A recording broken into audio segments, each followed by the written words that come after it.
குத்தாலம் அருகே பிரசித்தி பெற்ற ஸ்ரீ பாலசுப்பிரமணியர் மற்றும் ஸ்ரீ கன்னியம்மன் ஆகிய 2 கோயில்கள் கும்பாபிஷேகம். திரளான பக்தர்கள் கலந்து கொண்டு சாமி தரிசனம் செய்தனர்.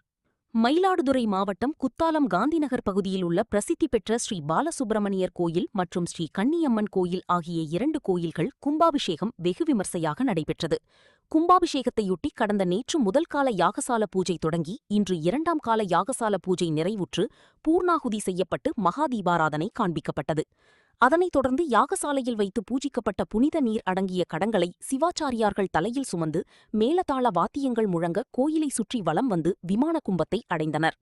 அங்கு வேத விற்பனர்கள் வேத மந்திரங்கள் ஓத புனித நீர் கோபுர கலசங்கள் மீது ஊற்றப்பட்டு கும்பாபிஷேகம் வெகு விமர்சையாக நடைபெற்றது.